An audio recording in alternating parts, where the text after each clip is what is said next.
Jadi ini energi yang sangat dahsyat. Jadi kalau orang tidak punya keinginan itu ya mati rasa pada akhirnya, nggak ada semangat hidup, nggak ada semangat untuk bertemu dengan orang lain gitu ya.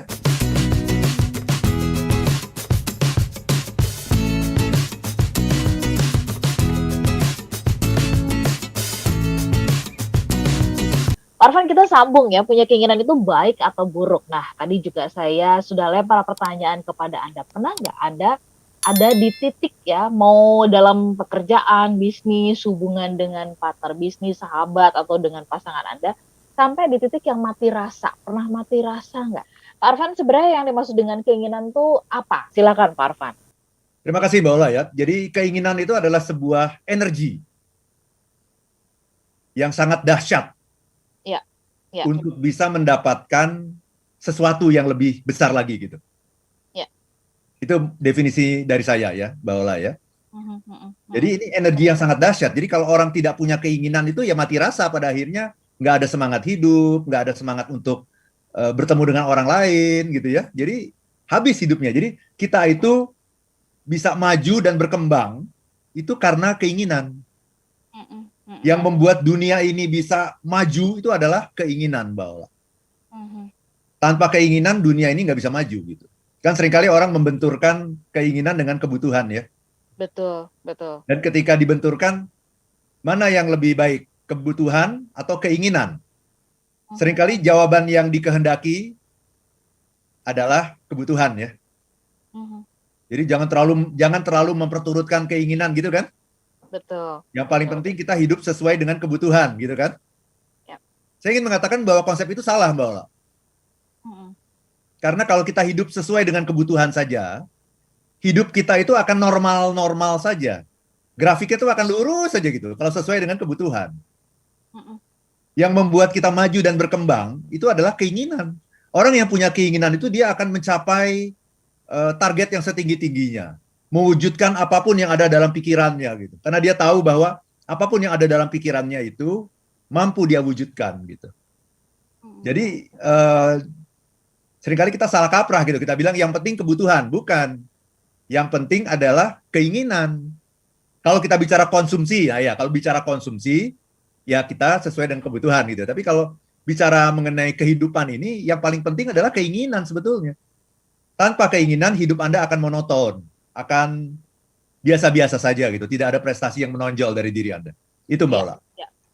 Jadi ini inline ya, sepakat gitu ya. Kalau saya merasakan juga apa yang tadi Pak Arfan sampaikan juga serupa seperti itu gitu. Saya pernah bukan berkeluh kesah, tapi saya misalkan pernah jujur terbuka dengan tim saya ya, dengan Jovan misalkan gitu ya, ketika ini kita mau menggerakkan usaha ini gitu ya, Smart FM ini dengan program-programnya ke arah mana gitu. Saya bilang gini, wait sebentar ya, saya sedang memberi waktu dulu, memberi ruang karena saya sedang mencari gitu kan. Waktu itu cinta mula-mula saya di mana gitu ya. Iya. Desire saya itu tuh desire, betul kan? Itu kan keinginan namanya, cinta mula gitu kan? Ya, betul. Tadi Pak Arfan mengatakan energi, ya energi itu tuh di mana yang membuat saya dulu setiap kali bangun dan mau tidur selalu memikirkanmu. Kira-kira kayak gitu. Iya betul. Bener banget Mbak Ola.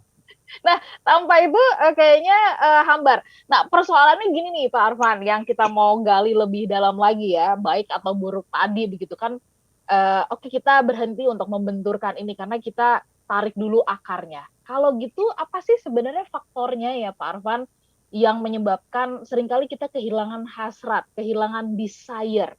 Apa karena kelelahan gitu ya? Kebanyakan kalau ada masukan-masukan misalkan yang ke saya begitu, dibilang gini, makanya jangan terlalu mencintai gitu, jangan semuanya dikasih dong gitu, jangan sepenuh hati, sisain dikit katanya begitu. Gimana Pak Arfan? Matinya cita-cita Mbak Ola.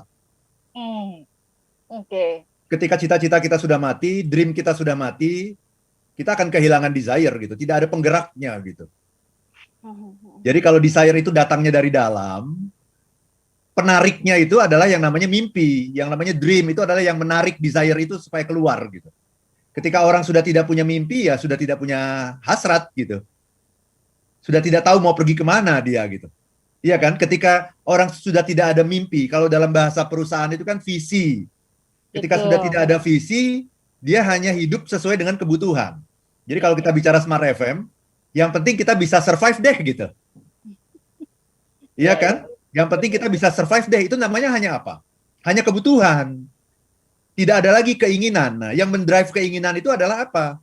Mimpi, visi gitu. Makanya kalau kita di kantor, kita perlu nomor satu mendefinisikan dulu visinya. Kita mau pergi kemana nih? Dan apa perasaan yang akan kita dapatkan ketika kita sampai di tujuan kita gitu. Nah, itulah yang nanti akan menggelitik desire dalam diri kita, mengeluarkan desire dalam diri kita, Mbak Ola. Itu Mbak Ola. Jadi jawabannya tadi tiadanya cita-cita atau matinya mimpi gitu, Mbak Ola. Tiadanya cita-cita atau matinya mimpi. Nah, kalau menurut Bapak, apakah faktor matinya mimpi atau tiadanya cita-cita ini karena merasa bahwa ya udahlah yang kemarin aja begini gitu, ngapain gitu kan? Biasanya gitu. Saya belakangan atau beberapa hari ini tuh membaca WhatsApp yang mungkin beredar di masyarakat gitu ya, yang mengatakan ini Indonesia negeri para bedebah gitu ya, yang mengatakan ngapain kita mesti bayar pajak misalkan, ngapain kita mesti taat hukum, toh yang itu begini kok, toh yang itu begini kok gitu. Jadi ya udah seperti kayak menghalalkan, ya udah saya juga nggak apa-apa lah begini aja. Bagaimana tanggapan Bapak? Apakah ketiadaan cita-cita atau mimpi itu karena situasi yang seolah-olah ini percuma kita lakukan itu gitu? Ya betul Mbak. Jadi orang yang seringkali gagal, ya udah punya cita-cita tinggi, seringkali gagal, kan mengalami kekecewaan kan. Lama-lama kemudian merasa bahwa ya memang nggak bisa dicapai, memang nggak perlu dicapai gitu. Itu sudah tiadanya keinginan, sehingga hanya survival saja gitu. Ya, seorang wanita yang terus-menerus tersakiti gitu ya, kemudian mengatakan ya udahlah, aku sendiri juga bisa kok. Gitu. Pokoknya aku survive gitu. Itu kan karena mungkin mempunyai pengalaman-pengalaman yang buruk gitu, sehingga membuat mimpinya mati. Gitu. Dia tidak ingin bermimpi lagi sebetulnya begitu. Tidak ingin punya cita-cita lagi sebetulnya begitu, Mbak Ol. Ya. Dan itu kalau dibilang ada benarnya nggak? Ya ada benarnya juga, kayak tadi misalnya. Ngapain kita bayar pajak? Itu pinangki aja dikasih diskon hukuman segitu ekstrimnya gitu ya. Hanya gara-gara punya anak umur 4 tahun gitu kan. Ya, itu ada benarnya, tapi sekali lagi kalau bicara mindset itu selalu ada the dark side, selalu ada the bright side gitu. Nah, tinggal kita mau lihat yang mana gitu. Kalau kita melihat yang dark side-nya, sisi kelamnya, ya memang seperti itu. Akhirnya kita membuat mimpi kita mati. Kita tidak punya cita-cita lagi gitu. Tapi hidup ini kan ada bright side, ada dark side gitu. Nah, kalau Smart Happiness ini selalu mengajak kita lihat yang bright side-nya gitu. Jadi kayak kita pergi ke tempat wisata ya, kalau sampai di sebuah kota misalnya Mbak Ola sampai ke New York gitu ya.